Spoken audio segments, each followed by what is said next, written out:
You guys know the Chanel clothing brand. They are allegedly suing a company by the name of Shiver and Juke. Oh, Shiva and Juke. It's a jewellery company, right? It's a jewelry company. Yeah. And what they've basically done, what Shiver and Juke has basically done is they have. So we're back again Round two this week, round two. for another discussion. Welcome back, ladies and gentlemen, to the second installment of the SA Jewellery podcast. We didn't bring our water, like we said the last time.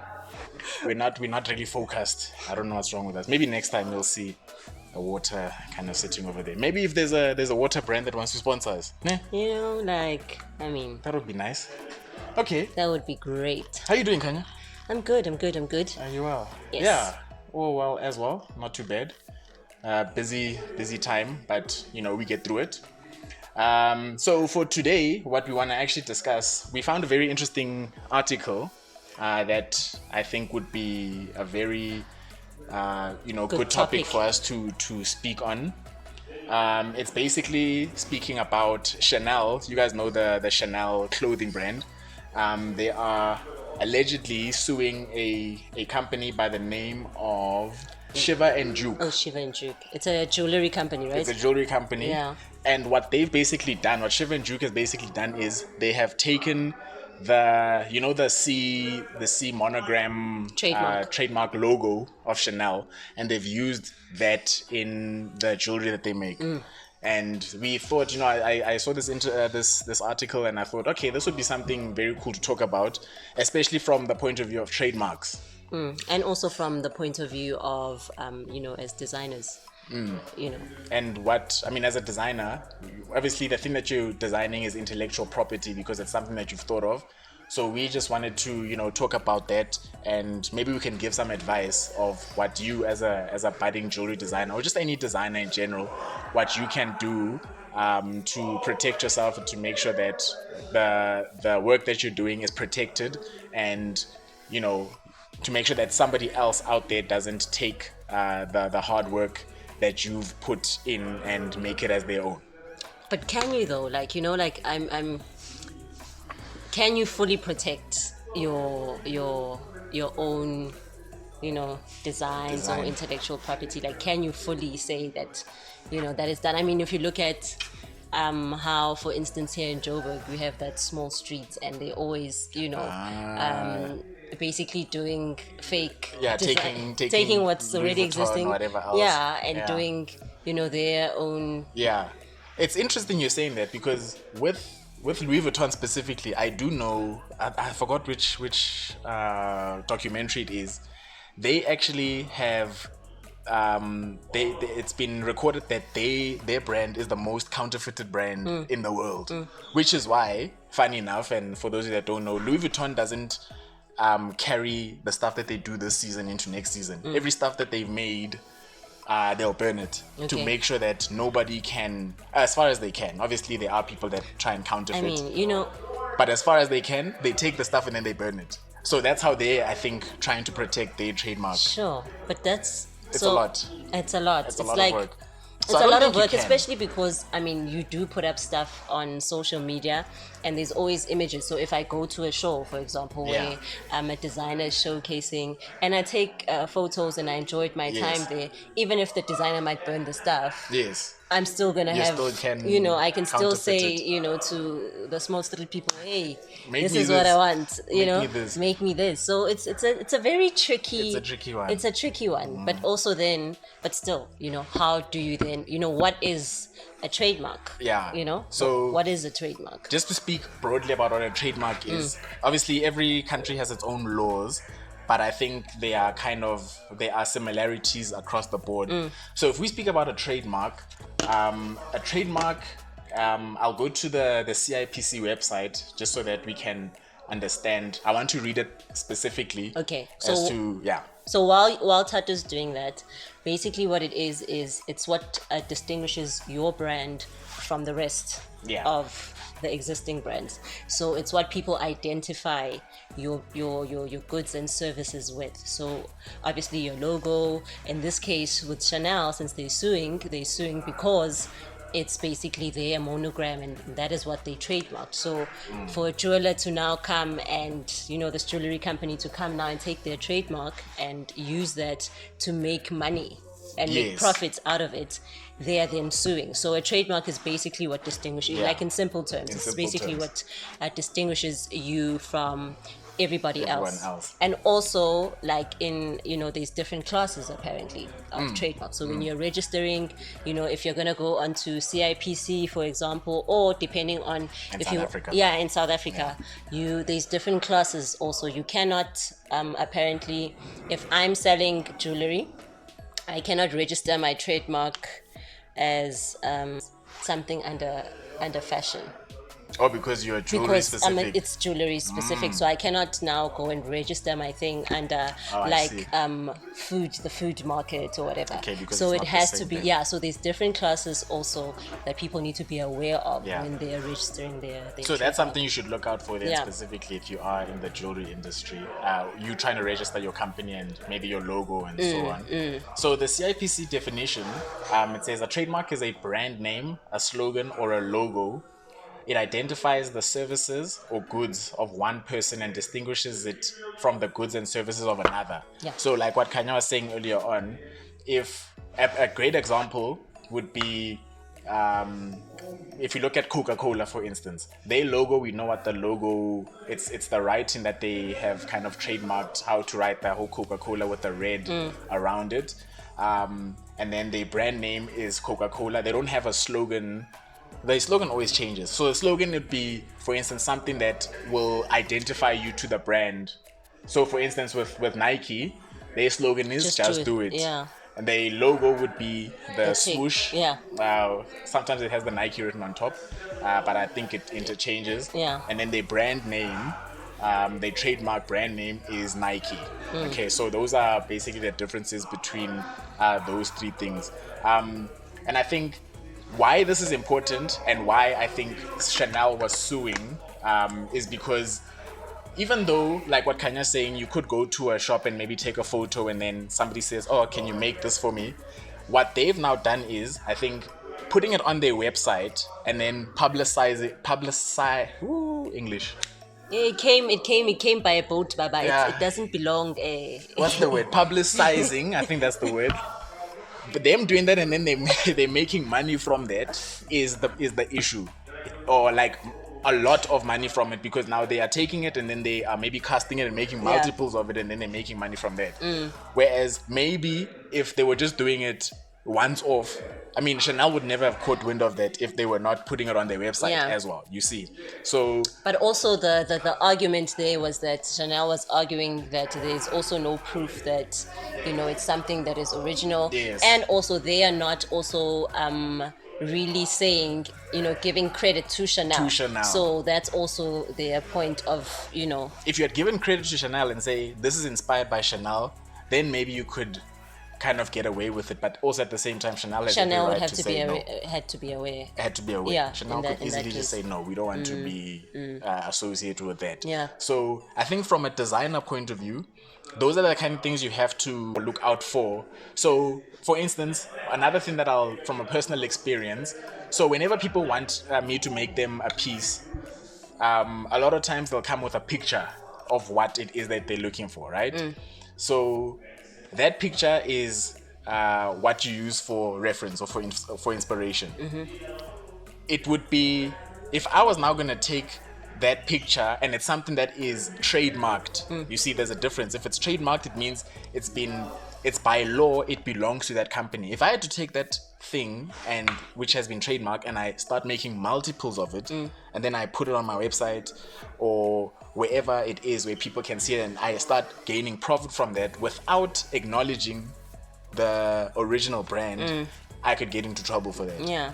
Right. Yeah. But I also think, I mean, as a designer, it is then our duty as well to, communicate such with our clients. If people come and they want a custom made thing, these are the conversations that you need to have with people. Yes. Yeah. So that to protect yourself and also to not get into trouble with the other brand. I mean, I'll put the images up for you guys to see. This is clearly it's been taken from the Chanel brand. Like you can see now on the Like, screen, yeah. that interlocking CC Monogram, monogram logo is clearly there, and these guys are not acknowledging that it belongs to Chanel. But also, I think what makes it also tricky is that Chanel does also have their own jewelry.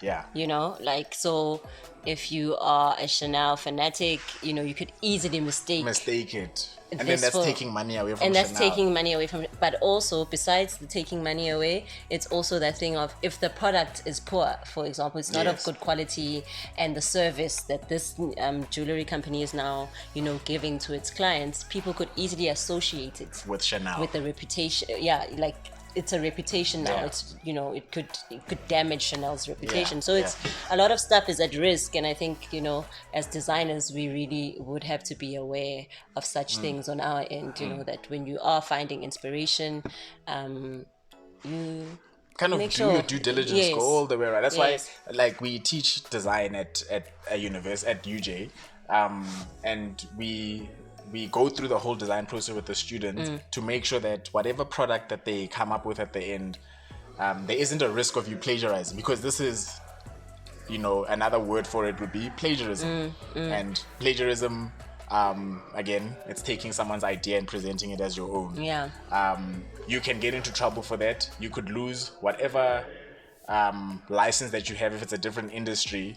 And if you're taking something that's not yours, you will get into trouble for that. Yeah. I think that also the other big thing that made it, adding on to Kanya's point, what made this quite a big thing is what Duke and Shiva, or Shiva and Duke, decided to do is they actually added a little label on the jewelry that they're selling, and they called it SD Shiva. Like, they added it to the end.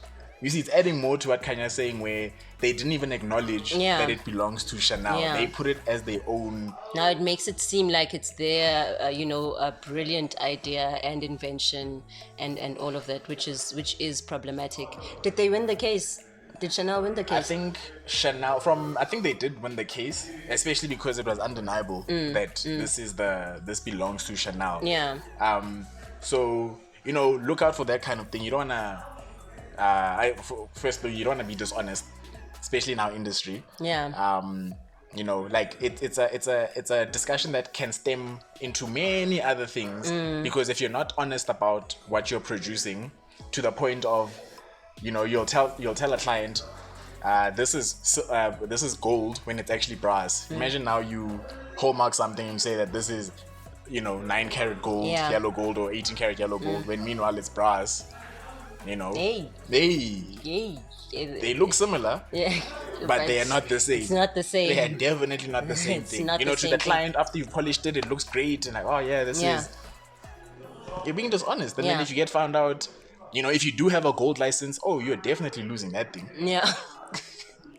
You know, Bye bye. you don't want that to be the case. So, I think honestly, just from even beyond jewelry, just be as honest as you can. Yeah. And it'll be beneficial to you in the long run. Yeah, and also something that is, you know, that I found interesting about the whole trademark thing is that, you know, it's important to be aware also that sometimes you can register your company, you know, so you say, you know, TR Jewellery, and you'll find that, okay, you're able to register. So when you're registering your company, you usually get options, right, of three different different names that you can names, and use, then they check whether those names have been used or not. Yes. And then if it's not, then you successfully option register to your use it, company. yeah. So the same applies with the trademark registration. So, and also these two don't actually cross-check what is happening on the registration side of the company in terms of the company. So your name might be available for the company, but it may not be available when you want to trademark TRJ as a thing, because the two different platforms. Are you talking about the name now? The or name, the- yes, or the name or your logo or whatever. It, like, whatever you're registering as a company name might not be available when you're registering the for trademark. trademark. Yes, if you want to register your company name as a trademark. That's interesting. So you have to do the due diligence. What of this finding reminds out. me of, for those wrestling fans out there, do you remember when WWE was called WWF? They had to now change their name from WWF to WWE because I think when they registered, so the one is World Wrestling Federation, that's the wrestling one, and then the other one is the Worldwide Fund, or it's like a World Wildlife Fund, something like that. Yeah. I could be wrong, but I know it's a wildlife related company. So even though I think WWF, like the wrestling, registered beforehand, or maybe they registered at the same time, they went to court to try and battle for the name because they're both very recognizable. No one calls it World Wrestling Federation. It was WWF. Yeah. It was like a big court battle because of what Kanya's now saying. Yeah. One was probably registered just as a company, but yes, not and as not a name. trademarked. Yes, so The name that's where the wasn't fight. trademarked. Yeah, so it's important that if you are registering your company, you might as well just go through the process of trademarking it. If you know this is something that you really wanting to take, through, like, really take on for the long run. So you might as well just make sure that you check whether you can trademark it as well, so that in the long run, once you start making it big and you really have a clientele and now you want to make this a trademark thing, then you don't run into issues where somebody else might have taken your thing. All this work you've done, for no reason, gone to waste. Yeah. So I think that's the gist of what we want to discuss, that whatever you're doing, double check that you're not plagiarizing, that you aren't infringing on any trademark laws, because when it comes back to bite you, like this company, they're not a small company. Shiva and Juke, they're based in America, but the fact that they were able to sell as much as they have to gain the recognition of Chanel caught on based on the sales that they were seeing, means that they are they're a big company that now got into trouble, and now your reputation is gone. Yeah, because people go through a lot of they spend time, money, efforts building their brands. So now, even for us, if somebody were to take like an idea that you've worked so hard for and eventually it has paid off, along the way, you've built a specific reputation and people know you for delivering a certain type of service and goods, and also the way you even treat your clients, it becomes part of your brand identity. So when somebody else comes in and does something that's the same or similar to yours, then it's a problem, because they are also running a company and they also, deal with people in a different manner. And this might then affect my existing company, because people will associate and some people won't be able to differentiate the difference between the two. And who's actually legit and who isn't. And there goes your... So I think, that's why they had to sue. So, So what would we say for, obviously people watching this are jewelry designers, or maybe they're interested in jewelry, and lessons that we can learn from this Chanel situation, where they are obviously entitled to sue this other company.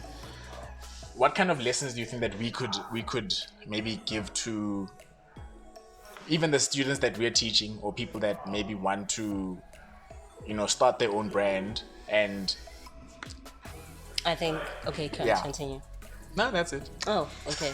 So I think it's register your company, trademark your stuff, and also try by all means to work from a place where you're just being honest about where you are getting your inspiration, and so that you don't run into issues. But also always cross-check stuff, especially if you're doing collections, because as designers, you're always like putting out new collections, you're always doing things to get attention and whatnot. So you need to be very careful. And we've seen it even in different industries, where I remember I think one of the, was it J. Cole or someone, one of the rappers got into trouble for using this other visual artist's work as part of his music video. And it became a huge thing because people kept tagging her, and Oh, she's no. big within her industry. I just forgot the name, Oh, but and now people were like, "Hey, but nice you've work." taken this idea from this person, and she wasn't aware that he has now gone as far as create this music video, and obviously he's going to be making money from Yeah. it. And I think there was some legal stuff that went on there, but I wonder basically who won that one. yeah, no, I didn't follow on that. But basically, it happens. Like, it happens a lot, Yeah. and I think it's not only just about jewelry specific, but just like designers in general, and besides designers, also companies in general. Companies, yeah. In a jewelry space, like, if you, in case you're not aware, you can trademark like a design. So I'm thinking Patent. or patent. If it's Patent. if the it's word a is yes, it's patent, because now if it's trademark is- if it's novel, and it's innovative and whatnot, then you can patent You can that. patent the actual design, The so that actual no one else can use it. it. So let's say, I for think Browns example, did that with their Protea. with the Protea, yeah, I could think be so. wrong, but I think the Protea ring that you see, that you associate with Browns, Yeah. they have it with their solitaires, and I think they have earrings as well made with that. They have patented that. But isn't patent more of an invention? Yeah, it is. That's what I'm saying. Like, if it's an invention, I'm not sure whether for Browns and the design. Yeah. I'm not quite sure, but I do know that when you're patenting, it has to be something that is Novel and yeah, new, yeah. and it's new. So, for example, if I were to now start making, create a new type of metal, for example, then I can patent that 'Cause it's because your it's creation. my creation. It's new. No one has done it before. Correct. Then I can patent that. And even if I do decide to start, like, selling this metal, Yeah. I'm the one who then produce. So anybody else who then eventually, if somebody gets wind of Yes. how I did it or whatever, they would then be taking Your thing. Yes. KFC did that. You know that. Remember how with their recipe. Yeah, that original recipe chicken. I think they had 3 people. The original guy, the KFC guy, the Colonel, and 2 other people who had the actual recipe. I think Coca-Cola might also have a similar thing. That's why people cannot replicate the taste of Coke. Yeah. Because people have to sign NDAs and non-disclosures. And on that point, Yes. actually, if you are going into meetings and you have this grand idea and you know that it's like it's innovative and whatnot, don't just go into meetings and just like, hey, information. I need you as a sponsor. This is what I have on the table. This is what I've come up with. Yeah. And you leave it at that, because people steal people's ideas, and people All who the have the time. money to run with it will run with it. So non-disclosures are very, very important. Always. Because then that's what you use in any legal battle to say, on this date I discussed this with this person, and this is what happened Yeah. and transpired during the meeting, and therefore this is definitely something that I did. There's so It's like that much. Vodacom yeah. thing or whatever. With the please call me. Remember that the guy didn't. And it's still get an his money. ongoing It's still thing. ongoing. Yeah. And Vodacom made so much money from that. Yeah. So, So protect yourself. protect yourself as the person who has a product that they want to put out there, but also else? you must make sure that you do not do the same to other people, where you steal people's ideas and you don't recognize their brilliance. I know it's a bit tricky as well, because they aren't, when we speak about original ideas, we do see, like, even in fashion trends, we'll see a company, you see, that's where it becomes, where do we know what the line is? Because Yeah. if I have a fashion, trends come and go, and then people always get inspiration from each other, and you might look at something and say, this kind of looks similar to, but then how do you prove that you aren't infringing on any trademark laws or any patent laws, or You know?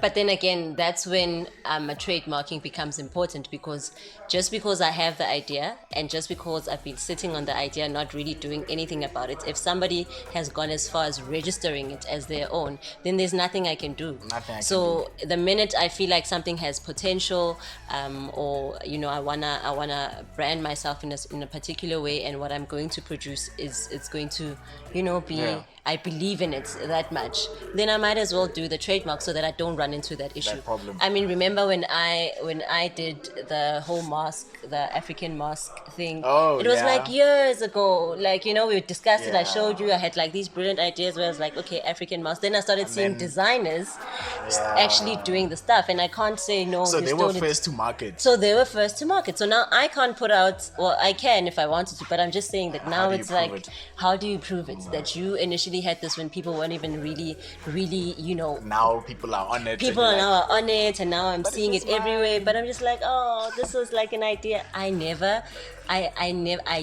costed everything. It was Yeah. there, but I never actually let it materialize into a public platform. So therefore, whoever then comes after does it after, even if it's years later, if people see them first, they're gonna think they're the original. They're the original. Facebook is a good example. Mark Zuckerberg wasn't. We've all seen that movie. I think The Social Network. Yeah. It was the twins that came up with the idea, but Hey man, amen. if you've got an idea and you think it's got potential, listen, Put it out put it out and see. see yeah. what happens. Shoo. We need to be. Yeah, I think we need to be wise. There's a lot of laws, guys, out there. Even with us, registering the SA Jewellery company and our own companies individually. There's so much that you have to kind of wrap your head around, and if you leave something to chance or you just don't do as much research into it, you'll find yourself kind of In a very in a tight situation where you're like, but now, like, imagine if I didn't register TR Jewelry or Tato Khatebe Jewelry, and then somebody else whose name is also Tato Khatebe decides to start a jewelry company and they take the name. Now I have to, well. unless I have the financial muscle to fight it in court to prove that it was mine first. Because And also that is expensive. expensive. Like, the legal battle is also another expense on its own, because lawyers have to be paid to keep showing up to fight your battle. So we just have to be careful. we just have to be careful. It'll all be okay. Yeah, it will be. It has to. There's no other way. Anything else you wanted to add? No, I think that's enough. It was a meaty For today. conversation. I think it was cool. Num num num num. Num num. Num num num num. We will so we'll have another discussion on a different topic very soon. As I said, we want to put these out every 2 weeks Yeah. or so. But we'll definitely be coming back with another topic for us to discuss. And as I said at the beginning, if there's any comments, or if you want to, maybe if there's something that we said that was incorrect, or you have more information, let Or us you know. would like to actually invite a friend who knows better about what we discussed today, and we have like a full-on session with that person, like any lawyer, Yes. who deals with such. Yes. Welcome to do so. But otherwise, if you are keen on finding out about trademarking and how to register, you can go on CIPC. CIPC.co.za. .za. Yeah, that's where you'll find. If you're in South Africa. If you're in That's the South South Africa, African one, that's yeah.